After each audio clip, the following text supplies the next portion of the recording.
बातमी HMPV व्हायरसची HMPV बाबत मंत्रिमंडळाच्या बैठकीमध्ये चर्चा होणार आहे। पुढील उपाययोजनांसंदर्भात आता या बैठकीमध्ये खरं तर निर्णय घेतला जाणार असल्याचं कळत आहे। एकंदरीत जर आपण पाहिलं तर ही बैठक अतिशय महत्त्वाची ठरलेली आहे आणि या बैठकीमध्येच आता कॅबिनेटमध्ये ही चर्चा सुद्धा करण्यात आलेली आहे। पुढे नेमक्या काय उपाययोजना करायला हव्या, एचएमपीव्ही व्हायरसचा संसर्ग रोखण्यासाठी नेमकी सरकारची काय पावलं असतील या संदर्भात या बैठकीमध्ये चर्चा झाली असल्याची माहिती ही सध्या तरी मिळते।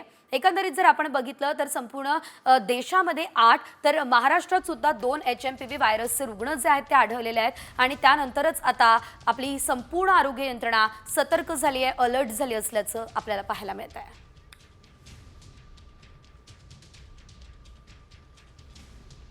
बातमी एचएमपीव्ही व्हायरसची एचएमपीव्ही बाबत मंत्रिमंडळाच्या बैठकीमध्ये चर्चा होणार आहे।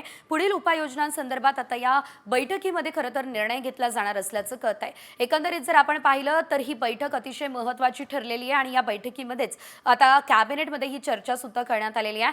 पुढे नेमक्या काय उपाययोजना करायला हव्या, एचएमपीव्ही व्हायरसचा संसर्ग रोखण्यासाठी नेमकी सरकारची काय पावलं असतील या संदर्भात या बैठकीमध्ये चर्चा झाली असल्याची माहिती ही सध्या तरी मिळते। एकंदरीत जर आपण बघितलं तर संपूर्ण देशामध्ये 8 तर महाराष्ट्रात सुद्धा 2 एचएमपीव्ही व्हायरसचे रुग्ण जे आहेत ते आढळलेले आहेत आणि त्यानंतरच आता आपली संपूर्ण आरोग्य यंत्रणा सतर्क झाली आहे, अलर्ट झाली असल्याचं आपल्याला पाहायला मिळत आहे।